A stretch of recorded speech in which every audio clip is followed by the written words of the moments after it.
नमस्कार, आप देख रहे हैं 10 समाचार पत्र। बिहार और झारखंड की तमाम बड़ी खबरों के साथ मैं हूं कीर्ति तिवारी। चलिए खबरों की शुरुआत करते हैं। खादी एवं ग्राम उद्योग आयोग रांची द्वारा ग्राम उद्योग विकास योजना के अंतर्गत विद्युत चालित कुम्हार चाक तथा इलेक्ट्रीशियन टूल किट वितरण कार्यक्रम डोरंडा जैप 1 के शौर्य सभागार में किया गया। मौके पर मुख्य अतिथि रक्षा राज्य मंत्री संजय सेठ मौजूद रहे, जिन्होंने 80 विद्युत चालित कुम्हार चाक एवं 20 इलेक्ट्रीशियन टूल किट वितरण किया। मौके पर रांची के विधायक सीपी सिंह, खादी बोर्ड रांची के कार्यपालिका अधिकारी सुमन पाठक भी मौजूद रहे। अब बात बीएसएनएल की। बीएसएनएल अब और मजबूत नेटवर्क के साथ तैयार हो रहा है। झारखंड समेत पूरे देश में बीएसएनएल 4G सेवाओं का विस्तार कर रही है। इसी कड़ी में रांची में प्रेस कॉन्फ्रेंस का आयोजन किया गया, जहां 4G साइट्स के उद्घाटन से जुड़ी अहम जानकारियां साझा की गई। बीएसएनएल की ओर से दी गई जानकारी के मुताबिक प्रधानमंत्री नरेंद्र मोदी 27 सितंबर को पूरे देश भर में बीएसएनएल 4G सेवाओं का शुभारंभ करेंगे। इससे पहले 26 सितंबर को रांची के दूरसंचार भवन स्थित कॉन्फ्रेंस हॉल में झारखंड दूरसंचार के मुख्य महाप्रबंधक विपुल अग्रवाल की अध्यक्षता में प्रेस कॉन्फ्रेंस हुई। मौके पर बताया गया कि झारखंड में 4G नेटवर्क की कवरेज और ताकत बढ़ाने के लिए बड़ा कदम उठाया जा रहा है। अब बात पाकुड़ की। पाकुड़ रेलवे स्टेशन को दुर्गा पूजा में सौगात मिला है। लंबे समय से बंद पड़े लिफ्ट एक बार फिर से सुचारू रूप से चालू हो गए हैं। रेलवे स्टेशन में लगी लिफ्ट एक बार फिर से चलने लगी है। इससे यात्रियों को काफी सहूलियत होगी।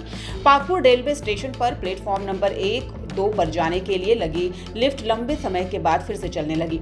यह लिफ्ट काफी समय से बंद थी। बता दें कि लिफ्ट विद्युत आपूर्ति को लेकर वोल्टेज के कारण लंबे समय से बंद पड़ी थी, जो अब सामान्य हो गई। अब रेल यात्री आसानी से लिफ्ट से प्लेटफॉर्म नंबर 1 और 2 पर आवागमन कर सकते हैं। लिफ्ट को चालू करने के लिए इसके समाधान हेतु 150 kV सर्वो स्टेबलाइजर सिर्फ लिफ्ट के लिए लगाया गया है।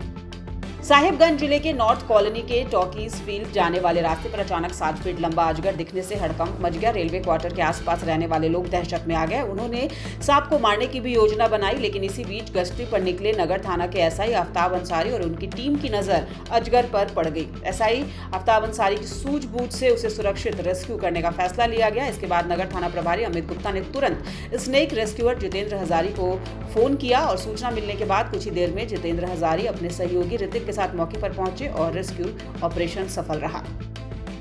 अब बात धनबाद की। इंडस्ट्री ऑफ कॉमर्स एसोसिएशन का 92वां स्थापना दिवस इंडस्ट्री भवन में धूमधाम से मनाया गया। कार्यक्रम की अध्यक्षता संगठन के अध्यक्ष बीएन सिंह ने की।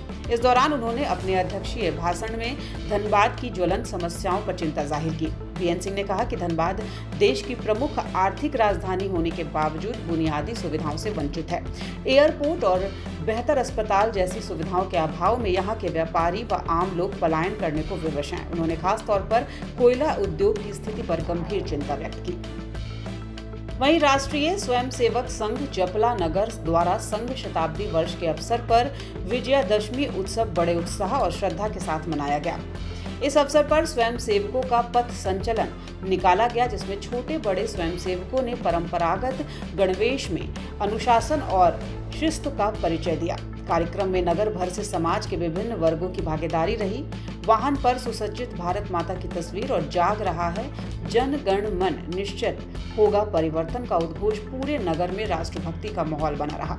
भारतीय जनता पार्टी के नेता सूर्या सोनल सिंह स्वयं भी गणवेश पहनकर इस पथ संचलन में शामिल हुए और स्वयं सेवकों के साथ कदम से कदम मिलाते चलते नजर आए। अब बात बोकारो की। बोकारो के पुलिस अधीक्षक हरविंदर सिंह ने अपने दल बल के साथ चंद्रपुरा प्रखंड के दुग्धा चंद्रपुरा के विभिन्न पंडालों का निरीक्षण किया, जिसमें मुख्य रूप से दुग्धा सेंट्रल पूजा पंडाल, दुग्धा रेलवे पूजा पंडाल, चंद्रपुरा आदि पाली पूजा पंडाल, चंद्रपुरा पश्चिमी पाली पूजा पंडाल, चंद्रपुरा रेलवे पूजा पंडाल आदि का निरीक्षण करते हुए पूजा कमेटी के संचालकों को जिला प्रशासन के आदेशानुसार सुरक्षा की विभिन्न पहलुओं पर ध्यान आकृष्ट कराया और निर्देश देते हुए कहा कि पंडाल के 500 मीटर के इर्द गिर्द में सीसीटीवी कैमरे की व्यवस्था की जाए।